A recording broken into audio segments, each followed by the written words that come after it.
The wind crawled across the empty plains like a dying thing, pushing dust in long, tired strokes over the hard Wyoming ground.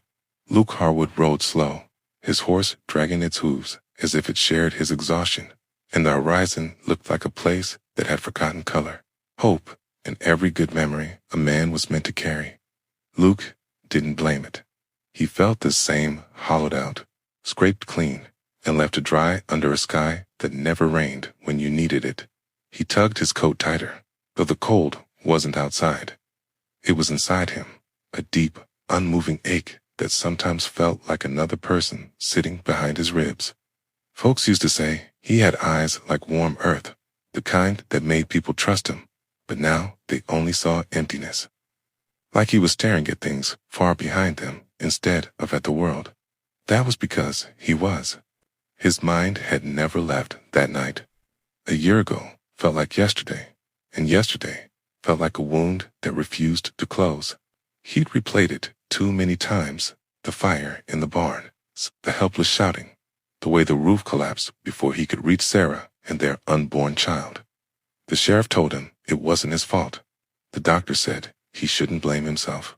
And every neighbor lined up like mourners at a parade to pat his shoulder and offer words that turned to ash the second they hit his ears. But Luke knew what truth tasted like: bitterness and regret. He should have been there. He should have saved them. The prairie rolled endlessly, a place big enough to swallow regrets whole, but somehow it never took his. They clung to him, heavy as chains. His hands, once steady and strong, now trembled when he wasn't holding Reaper's reins. Reaper was the only living thing left that didn't treat him like a ghost.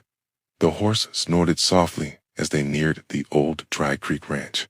It wasn't his home anymore, not since the bank took it. He could still see the outline of the white porch where Sarah used to sit in the evenings, brushing her hair while waiting for him to come back from the fields. He didn't ride closer. Just seeing it from afar felt like someone pulling his insides apart. He veered left, instead, toward the abandoned line shack near the canyon. It was falling apart, but it had a roof, and he didn't need more than that. Luke slid off the saddle, boots hitting the earth like they carried sandbags. His joints popped, not because he was old, he was barely 30, but because grief had aged him faster than time ever could. Inside the shack, a thin blanket lay where he had left it weeks ago, and a rusted stove leaned in the corner like a drunk who had given up trying to stand. He tossed Reaper's reins over a post and walked inside, lowering himself to the floorboards that groaned under his weight. The silence pressed in around him, thick enough to feel. Nights were the hardest.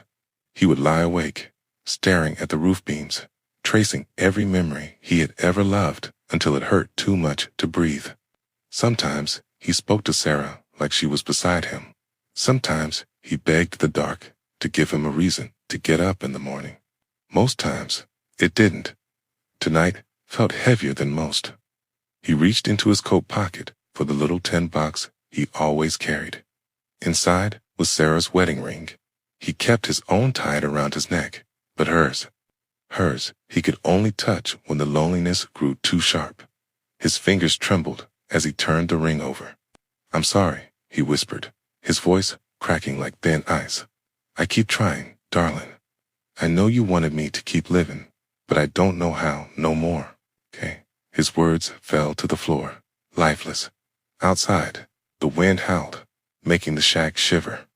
A storm was coming, but he didn't care. He leaned against the wall and let exhaustion pull him under. When he finally slept, dreams dragged him back to that night again.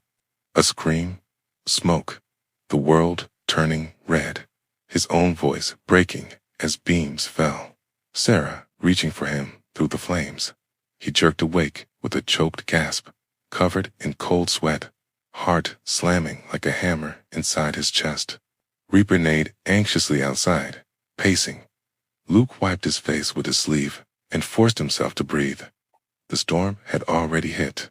Thunder cracked across the sky, rain slashing sideways. The shack swayed dangerously under the winds. "Wait." Luke pushed himself up and stumbled outside. "Easy, boy."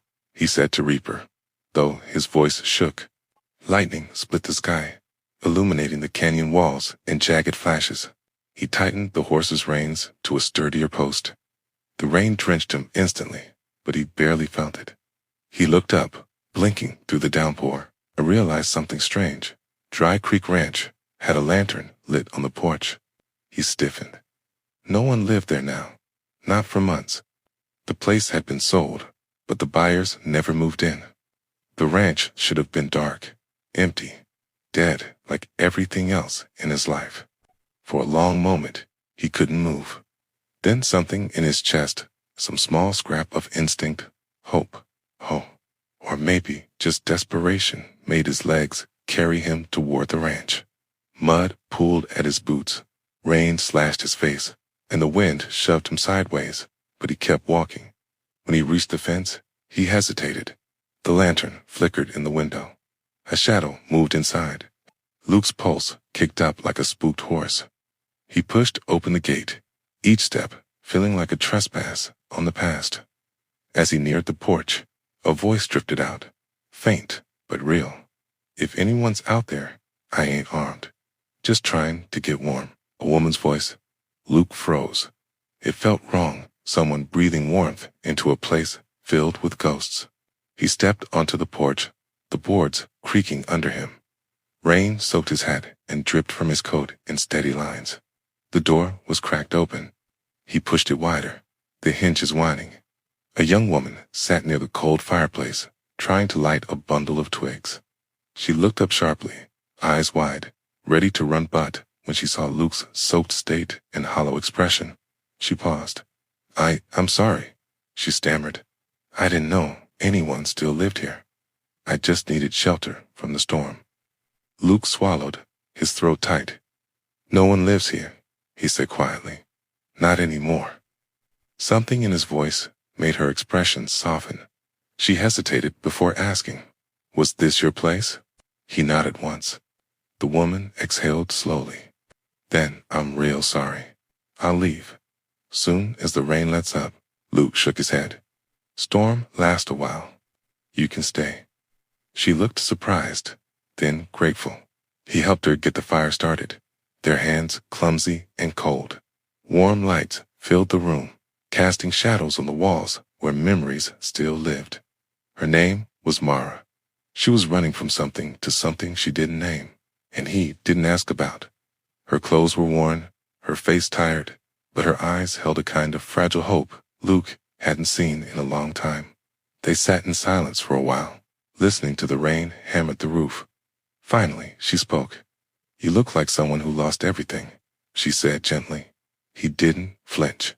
He only stared at the flame. I did. Mara looked at him, then at the dusty photographs still sitting on the mantel. One showed Luke and Sarah smiling with sunset behind them. Mara's voice softened. She was beautiful. Luke's chest tightened. She was my whole world. Mara didn't respond with pity, just quiet understanding. The fire cracked softly. I know what it's like, she murmured, to have life take more than you can carry. Luke glanced at her. Her eyes were shining, grief hiding in their depths. Maybe they weren't so different to broken souls, drifting through storms, finding shelter in the ruins of his past. Hours passed. The storm eased. The ranch felt warmer than it had in months, though Luke told himself it was the fire, not the presence of someone breathing beside him. When the rain faded to a whisper, Mara stood. Thank you, she said, for the fire, for the shelter, for not sending me back into the storm. Luke nodded, expecting her to leave, though something inside him twisted painfully at the thought. She hesitated at the door. You gonna be all right? He didn't lie. I don't know. Mara looked at him for a long moment. Then she shook her head gently. Yes, you will. Not today, maybe, but someday. Folks like us, we find a way to stand again, even if it hurts. Luke wanted to believe her. She stepped out onto the porch, the dawn beginning to break through scattered clouds, pale and uncertain. She turned once more. Maybe I'll see you again. Luke didn't answer.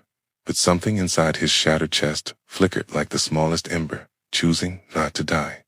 After she disappeared into the pale morning, Luke remained standing in the doorway, listening to the quiet.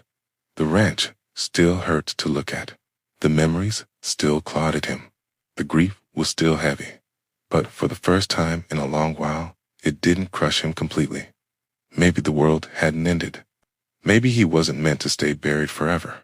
The storm had passed, not inside him, but around him. And that was a start. He walked slowly back toward the lion shack, the sun rising behind him, turning the wet earth gold. The day felt different. Still empty, still painful, but different. Maybe, just maybe, there was something left ahead. Something worth breathing for. Something worth trying for. Maybe the story wasn't done. Not yet.